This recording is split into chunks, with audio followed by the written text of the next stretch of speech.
Thank you very much, please. So we had a couple of really great days in India. Prime Minister Modi is a terrific man. He's a terrific leader. And we have a lot of things going in terms of product being purchased by India. We just had a meeting. A lot of the press was there. I thought it was a great meeting with some of the biggest businessmen in the world. They come from India. They're agreeing to invest billions and billions of dollars. You heard it for yourself. They're going to be investing billions of dollars in our country, so that was the purpose of the trip also. We're all set for $3 billion worth of helicopters, the Apaches and various other types, in addition to other equipment. They're buying that. And they're buying a lot. They're going to be buying a lot, and they're also going to be buying a lot of our energy, all forms of our energy, because they need energy, and we have more than anybody. We're #1 in the world now in energy. So that's going to be very exciting. But I thought it was a great 2 days. It was a fantastic 2 days. I'm going to be not at all controversial because I don't want to blow the 2 days plus 2 days of travel on one answer. One little answer like John will ask me one little simple question, and you'll blow it out, and that'll be the end of the trip. They won't even talk about the trips. I'll be very, very conservative in my answers, if you don't mind. But we did. We had a great time. We had great meetings, and we're going for a state dinner, and then after that we get back onto the plane and we go back home. It's going to be about 19 hours, but we look forward to it. Get in tomorrow. But this is a tremendous country. It's 1.4 billion, probably at least the most people, and it's a tremendous market, and they really like us, and I think they like us more now than they've ever liked us, frankly. We have a really great relationship between the Prime Minister and myself. So we're going to be doing a lot of things. I think it was really, really worth it. You may ask about the coronavirus, which is very well under control in our country. We have very few people with it, and the people that have it are, in all cases, I have not heard anything other. Maybe there's something new, because for 2 days I haven't been seeing too much of that news, of very much news, because it's been very all-encompassing. We've accomplished a lot here. We had a lot of meetings, as you know. But the people are getting better. They're all getting better. We brought in some Americans from a ship because it was really the right thing to do, and they're in quarantine. And we think they'll be in very good shape very, very soon.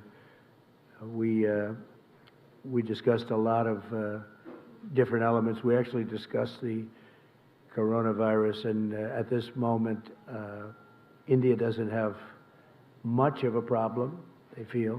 It wasn't expressed that they did, which is great.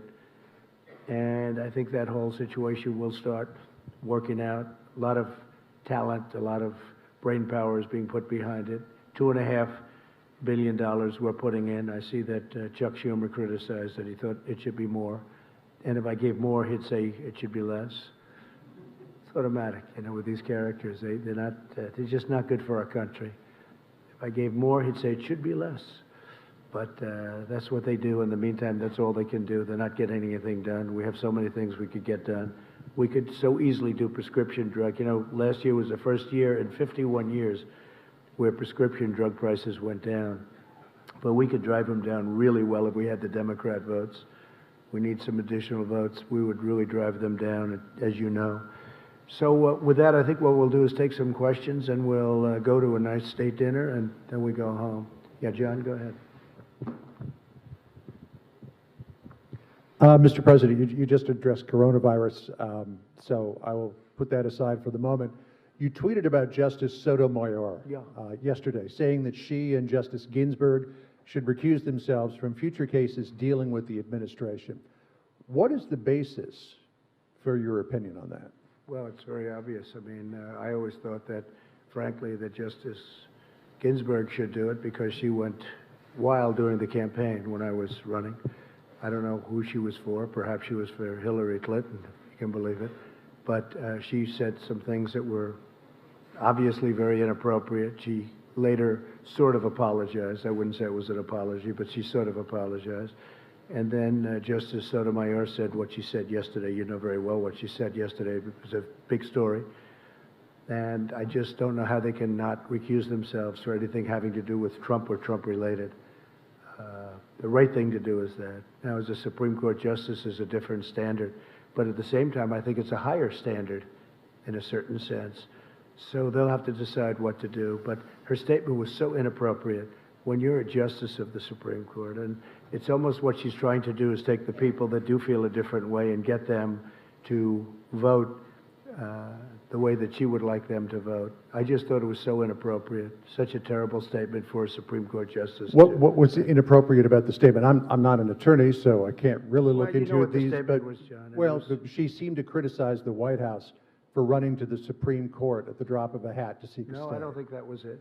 But I think what she did say is she's trying to shame, the way I look at it, she's trying to shame people with perhaps a different view into voting her way. And that's so inappropriate. So let's see what happens. We have things, whether or not they recuse themselves, both. I mean, look, Justice Ginsburg, during my campaign, you know, I protested at the time. She apologized in a very minor form. And what Justice Sotomayor said yesterday was really highly inappropriate, and everybody agrees to that. Virtually everybody. I've seen papers on it. People cannot believe that she said it. Yeah, please go ahead. Thank you, Mr. President. The intelligence community believes that Russia is trying to meddle in the 2020 election. Do you agree with their assessment?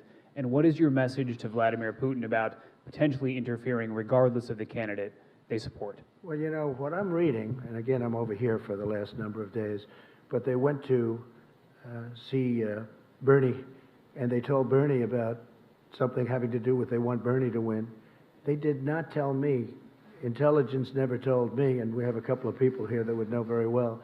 They never told me anything about that, and it was sort of a strange thing that they went to Bernie. And now I find out, if I believe what I read in some of your documents and some of your papers, that it was highly exaggerated. And frankly, I think it's disgraceful. And I think it was leaks from the Intelligence Committee, House version, and I think that they leaked it. I think probably Schiff leaked it, but people within that, Schiff leaked it, in my opinion. And he shouldn't be leaking things like that. That's a terrible thing to do.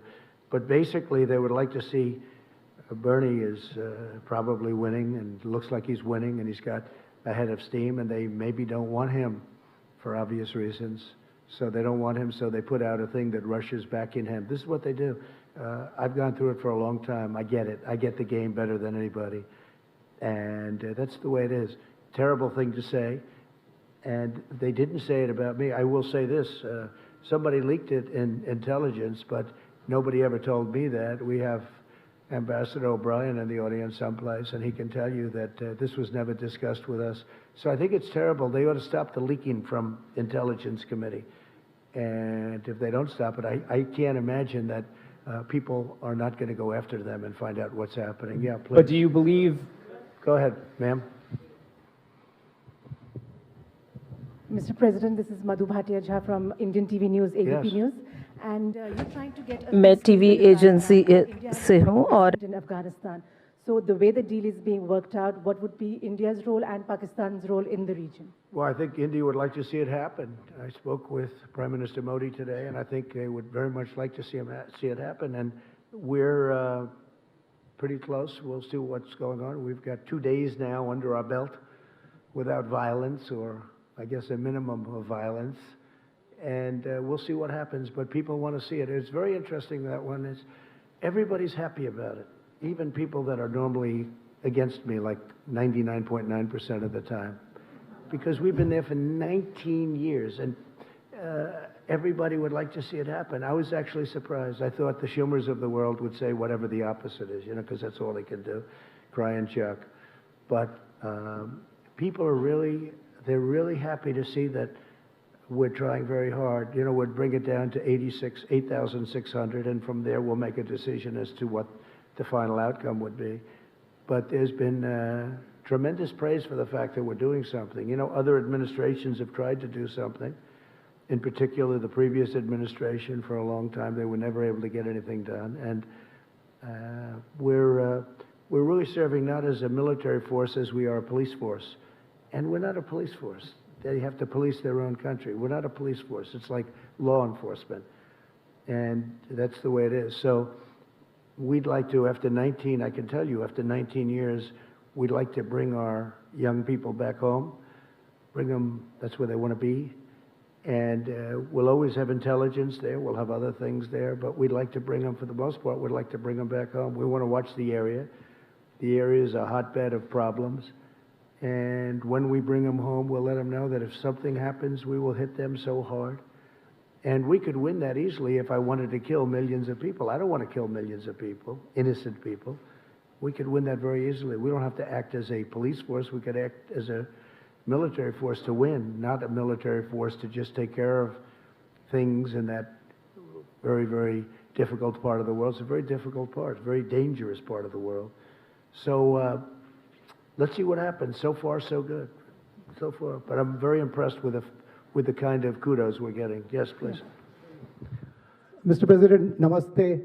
I'm Saurabh Shukla. I'm editor-in-chief of News Mobile. If you remember, I interviewed you during your last campaign in New Jersey. Good. And I asked you this question earlier at that time about a Trump doctrine on fighting out Islamic fundamentalism, which you spoke about, and you discussed with Prime Minister Modi, and you spoke about a Modi-Trump doctrine.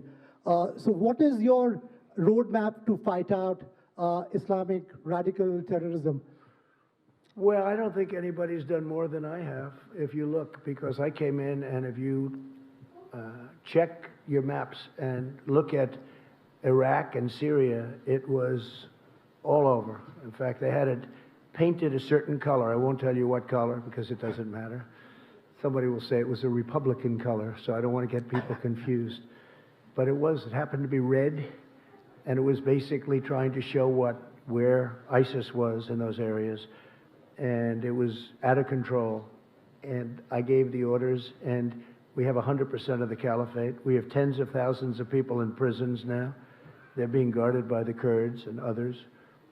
Europe should take a lot of them back. So far, they haven't agreed to do that. They should do that, because we did them a big favor. We captured them, but I did that.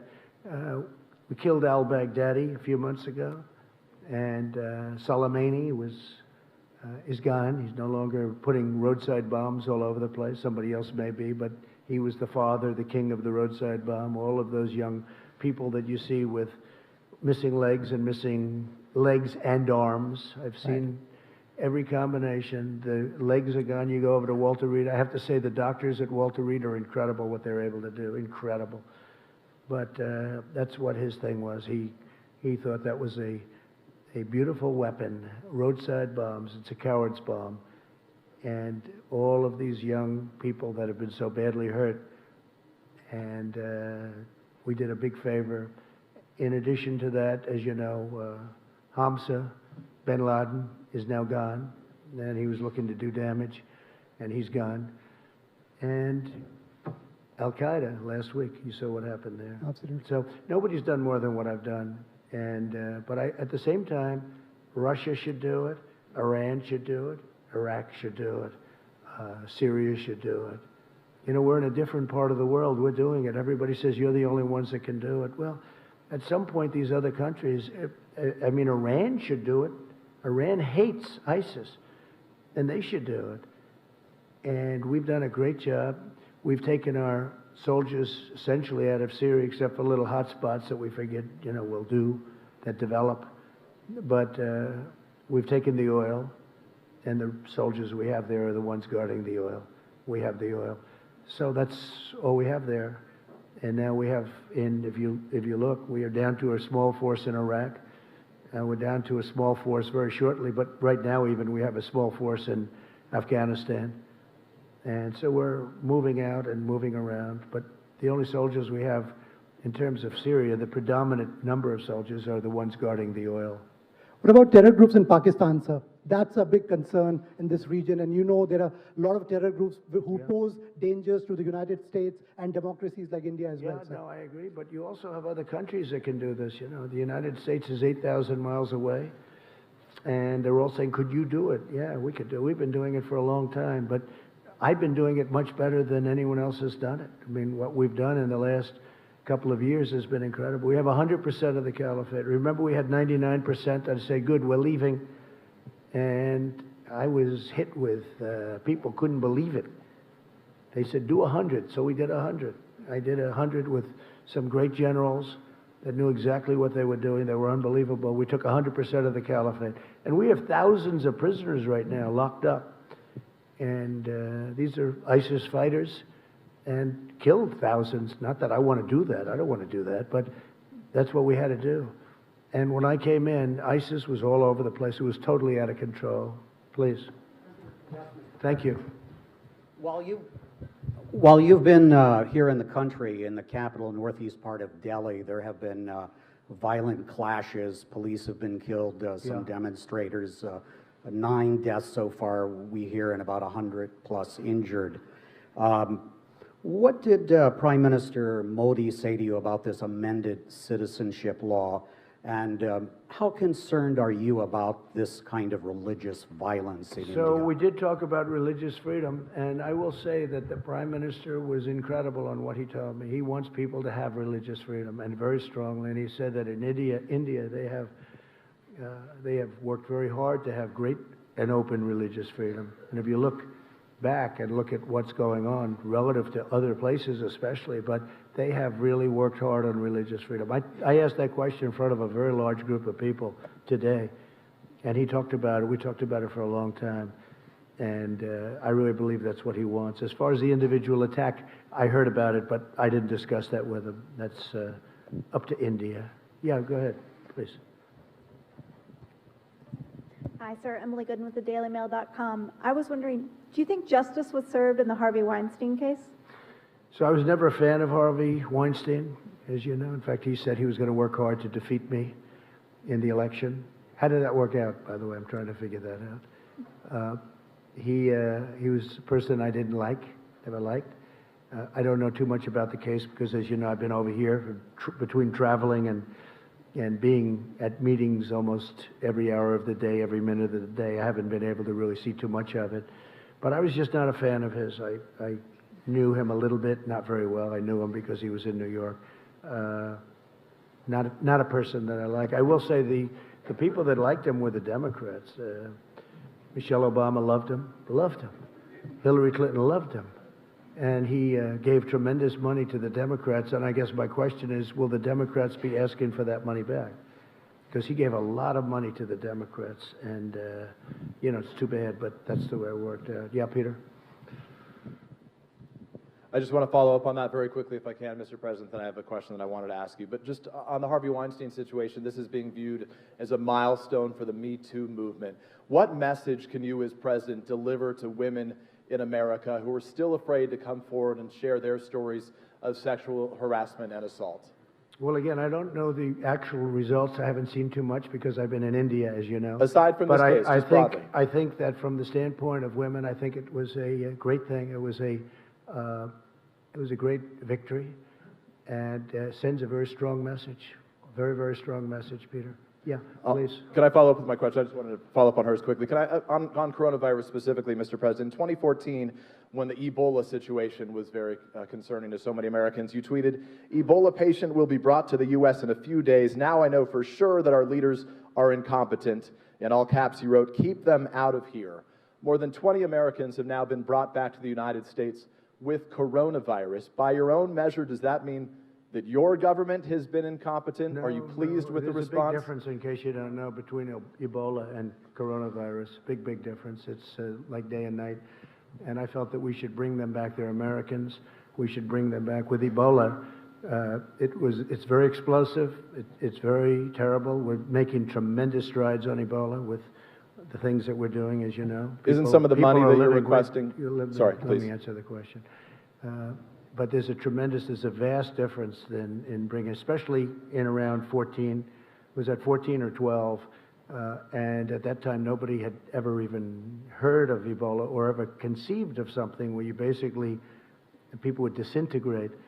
And we're still working on Ebola. To be clear, all those brought here survived, though, right? Sorry. Yeah, we're doing a vaccine. We're doing a lot of things having to do with Ebola. We're not forgetting about Ebola. That's a horrible thing. But we have that now very much under control, other than certain parts of the Congo where they're having war and we can't get in. So we're still working on that. But as far as what we're doing with the new virus, I think that we're doing a great job. I felt that, and the decision was made in Japan, let these Americans come back and we'll see where they are, but they were immediately put into quarantine. There's no problem with it whatsoever. They're all in quarantine.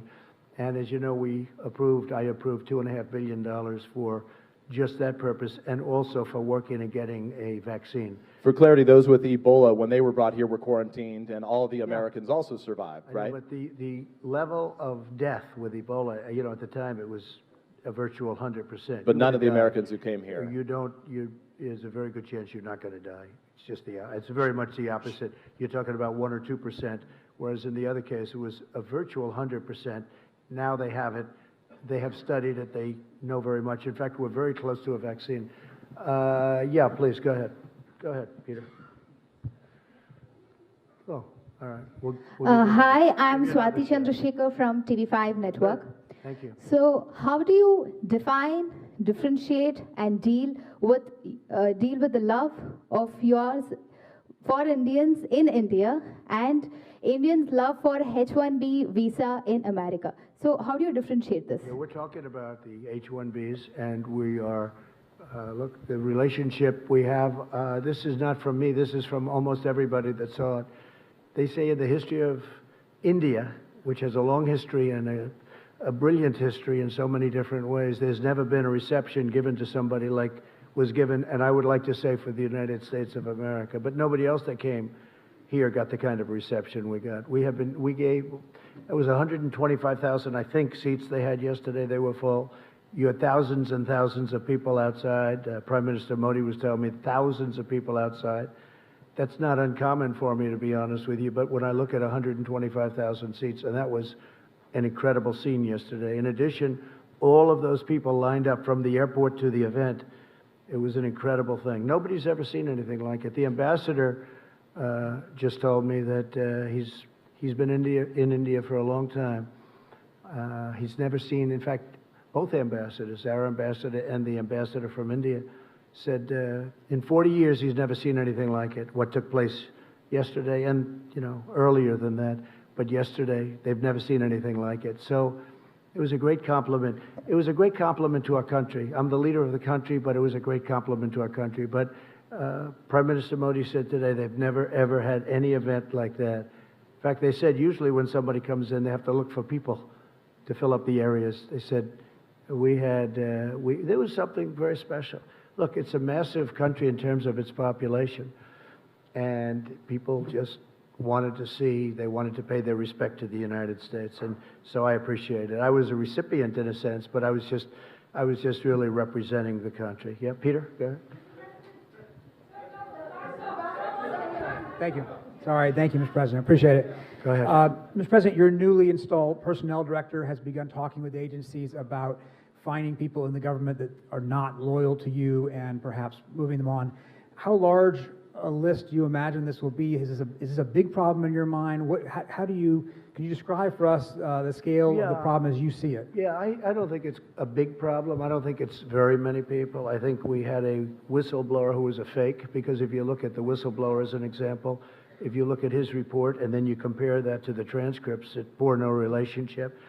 So that was a very sad situation, and a lot of time wasted.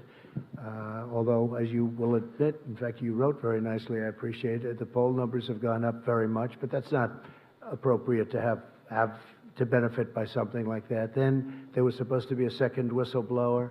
As soon as I released the transcripts, the second whistleblower was gone. Nobody ever heard what happened to the second whistleblower. I'll ask you, where is he? Remember, he or she, the second whistleblower was going to happen. It was just a matter of moments. And then I released the real call, the transcripts, which are now 100% accurate, even according to Lieutenant Colonel Vindman. We want to have people that are good for the country, are loyal to our country, because that was a disgraceful situation. Please. Mr. President, I am Akhilesh Suman. I am from Rajya Sabha Television. It's a parliamentary channel of India, upper house, like you've seen it. Good. India's concern is with neighborhood. And you and Prime Minister Modi tell that you are very good friends. What is your strategy about terrorism that is coming out from Pakistan to India? Because we had been suffering from this type of terrorism for last 20 years or so. What is your strategy? What are you going to do? We talked a lot about Pakistan. I have a very good relationship with Prime Minister Khan, very good. We talked about it today at length, actually, and Prime Minister Modi. And it's no question it's a problem, but it's a problem they're working on it. India is, it's a brave nation too. There's no pullback from India. And we just hope, and I said I'll help, I'll do whatever I have to do if I can do that, because my relationship with both gentlemen is so good. But there has been difficulty in Pakistan, and we're seeing what we can do about it. Anything I can do to mediate, anything I can do to help, I would do. They're working on Kashmir. Kashmir has been a thorn in a lot of people's sides for a long time. And there are two sides to every story, but they've been working on that very hard. We discussed it at great length, terrorism, and I think we have some very good ideas. He's very, very strongly against terrorism. I'll tell you, Prime Minister Modi is a very religious man, as you know. He's a very calm man. But he's actually a very, very strong person, very tough, actually. I've seen him in action. And he's got that foremost in his mind, terrorism. He'll take care of it.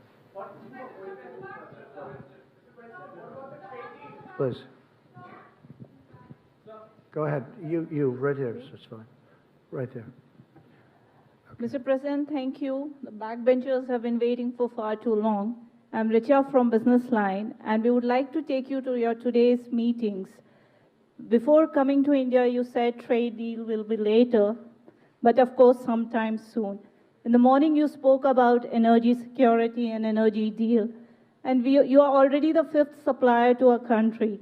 You said other sources also. We would like you to elaborate on that. When we are talking energy security and energy deal, what are we looking at? Yeah. And is nuclear happening? So we talked about many things, many things. We talked about Iran, we talked about Iraq, we talked about, we were together for 2 days. I'm going to be with Prime Minister Modi tonight for a state dinner at 7 o'clock. It starts at 7, I believe.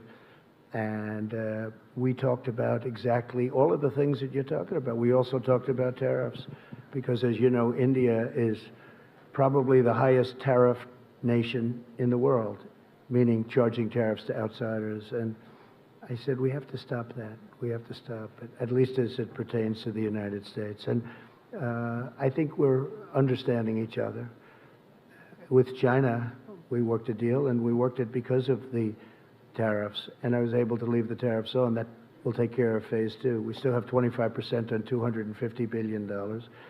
But in the meantime, we're working with China very much on the virus. We feel that's something. And I have to tell, I spoke to President Xi the other day. He is so committed to solving that problem. He is working very hard. He is very capable. The country is very capable. And it snuck up on him, but I think he's going to do well. Now you see it's going to South Korea, and it's going to Italy, and it's going to other places. But I spoke to all of them. They're all working very, very hard on it. The United States, because of an early decision I made a decision. I believe it was the first time it's ever been done. We closed the country to certain areas, as you know. And I was criticized for that decision. Now they're saying it was a good decision. I think it was a good decision because we have very few people. And you can add to it a few people that we took in because they were Americans. I mean, what are we going to do? And they were almost in between countries where people weren't going to take them, and they're Americans. But they're fully quarantined. They call it fully quarantined. So, we did the right thing. If you were out there, if you were an American and you refused to have any help from your country, these were wonderful people. It wasn't their fault. So, but we're really down to probably 10. Most of the people are outside of danger right now. But we've had a very strict line on the people that would take in the areas from which we take. And I did it very early. It's never done before, and I did it early. So I think it was a good decision as it turned out. Yeah, please. Just wanted to follow up on my colleague's question about Russian interference. Can you pledge to the American people that you will not accept any foreign assistance in the upcoming election? And on this idea of a purge in your administration, there was recently the departure of your acting DNI, Joseph Maguire. You replaced him with your ambassador to Germany, Rick Grenell. Some of your critics have pointed out that Ambassador Grenell has no intelligence experience. How can you justify to the American people having an acting DNI with no intelligence experience? Okay, first of all, I want no help from any country, and I haven't been given help from any country. And if you see what CNN, your wonderful network, said, I guess they apologized in a way for, didn't they apologize for the fact that they said certain things that weren't true? Tell me, what was their apology yesterday? What did they say? Mr. President, I think our record on delivering the truth is a lot better than yours sometimes, if you don't mind me saying. Let me tell you about your record. Your record is so bad you ought to be ashamed of yourself. You have probably I'm the not worst ashamed record, of anything, and our you probably have the organization worst is not record in the ashamed, history sir. of broadcasting. As far as McGuire is concerned, he's a terrific guy, but you know, on March 11th, his time ended anyway, so his time came up. So we would have had to, by statute, we would have had to change him anyway. So the Will your time new was there. DNI have experience I in think, the intelligence yes, field? Yes. In fact, we're talking to 5 different people right now. I think all people that you know, all people that you respect, and I'll make a decision probably over the next week to 2 weeks. We have some very good people. But Joe McGuire is a very excellent guy. He's a very good man. And his time was March 11th. I believe it was March 11th where he would have had to leave. Was he But we forced are out going- because he wasn't sufficiently loyal to you? No, not at all. Not at all. He was pushed out because, frankly, he wasn't pushed out. He would have had to get out. On March 11th, he would have had to leave. But we're going to be making a decision on DNI very shortly. Thank you, sir. Yeah, please. Go ahead, please. Yeah. Mr. President.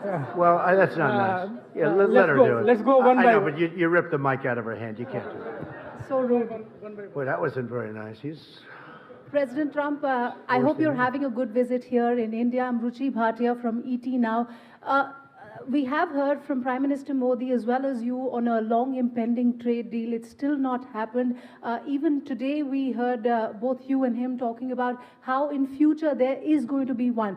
Have you been able to figure out the kind of differences that were there Yeah, earlier, we know especially on data localization? That has been one of the sticky points. Sure. We know the problems. I know the problems. Previous administrations had no clue. They didn't know the problems. I know the problems. We're being charged large amounts of tariffs, and can't do that. Can't do that. And so they understand that that's where I am, and if they want to deal with us, and they will, they're going to, just like China. Everybody said you'll never make a deal with China. I made a deal with China. It's a great deal. They're going to buy $250 billion worth of product, and that's only a piece of the deal. It's a large piece. It's probably 40 to 50%, but it's an incredible deal. In addition to that, we're taking in billions and billions of dollars worth of tariffs that we can now use for phase 2, because they want to get rid of the 25%.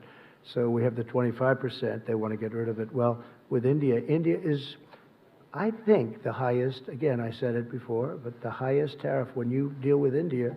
Harley Davidson has to pay tremendous tariffs when they send motorcycles in here. When India sends motorcycles into the U.S., there's virtually no tariff. For the most part, there is absolutely no tariff. So I just said that's unfair, and we're working it out.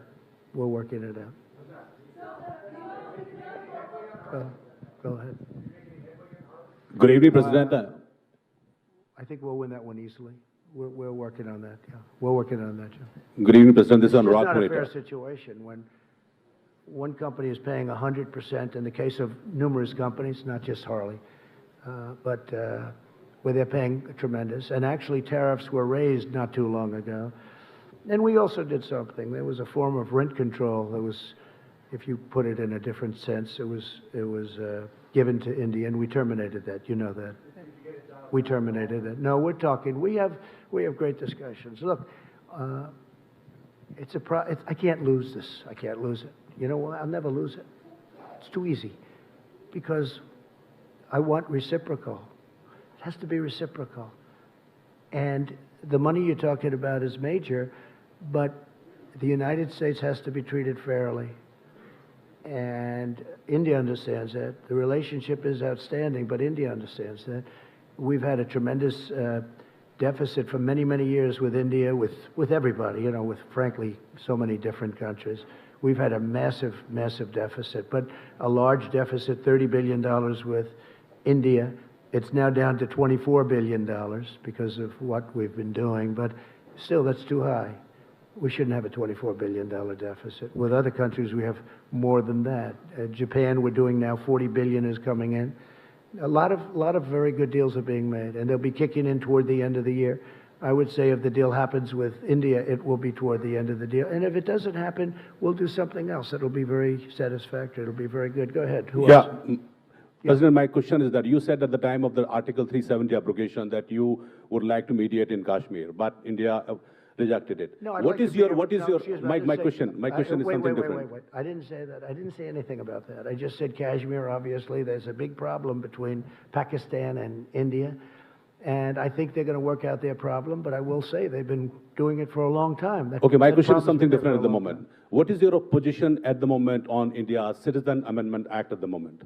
I don't want to discuss that. I want to leave that to India, and hopefully they're going to make the right decision for the people. That's really up to India. President, good evening. Go ahead, please. Thank you, Mr. President. My name is Nilufar Sahrawardy, an Indian journalist, and I have a very simple question. Go ahead. Now, back home, when you reflect upon your tour of India, the first diplomatic visit to the country, how would you describe it? Cultural diplomacy, Trump diplomacy, or do you have any other word for that? Well, first of all, I describe it as incredible because when I looked at the various things, like today, when we went, you probably saw where we were. And when you look at all of the things that we've seen today, when we look at yesterday, the Taj Mahal and other things, in addition to working in between and even during, where, you know, we worked very long and hard with representatives from India, most particularly with the Prime Minister. I just think it's an incredible country. It's got unbelievable energy. You see that when you come in from the plane. When you see from, I think I can say, virtually from the plane to whatever venue we were going to, it was wall-to-wall people. They've never seen anything like it. Somebody said it was the greatest greeting ever given to any head of state from any country. Now, India has more people than any other country, a little bit more than China, a little bit. How would you describe it diplomatically? Is it Trump diplomacy, I cultural diplomacy? think the diplomacy is a diplomacy of great friendship and respect. Okay. And I think it's going to all work out very well. I really do. I admire your country tremendously. I respect your Prime Minister tremendously. And I think it's really a diplomacy of friendship, and I think it's going to work out very well. Okay? Okay? Go ahead, please. Please. Go ahead, right next to Steve. Thank you, Mr. President. As you know, the Chinese government recently ejected several Wall Street Journal reporters. What is your administration considering to do in retaliation to that move? Are you considering banning or restricting the access the Chinese journalists, for example, have to the United States? So I haven't really been given a full briefing on that. We're going to look at it. We will look at it. It's something that I don't like to see. I don't think it's fair because we give very good access. Maybe some people would say we give too good. I don't believe in that. I think we give very good access, so I don't think it's fair. But we'll have a decision made on that relatively soon. Okay? Thank you. Good question. Please, go ahead. Go ahead. Go ahead. Venezuela. So will you allow Indian companies to continue to buy Venezuelan oil from third parties, especially when you have sanctions? Well, you'll be seeing something on that in the not-too-distant future. Yeah. So there could be more stringent sanctions against Venezuela? There could be very serious sanctions. Or against the Indian companies continuing to buy What's happening in Venezuela is so sad. People are starving. Here's a case where a country was wealthy 15 years ago and very wealthy 20 years ago. Very, very wealthy. The wealthiest in all of Latin, South America. The wealthiest, and by far, not even a contest. And when you look today, they don't have water, they don't have basic food, they have no medicine. It's incredible what's happened in Venezuela. No, we're watching Venezuela very closely. We don't like it. We don't like it. Not at all. Okay? The sanctions will be against the Venezuelan entities or the Indian companies who are continuing to buy the Venezuelan oil? You're going to see in a little while. You're asking a question right in the middle of us doing something. Go ahead, please. Ali Maqbool from BBC. There were some back home that were hoping you would raise concerns about some of these policies that Prime Minister Modi has introduced that discriminate against Muslims, and also about a rise in hate crimes here in India. But as someone Well, we who... did discuss that, and we discussed that, and specifically Muslims, and we also discussed Christians. But someone and who... I had a very powerful answer from the Prime Minister. We talked about religious liberty for a long period of time in front of a lot of people, and I had a very, very powerful answer.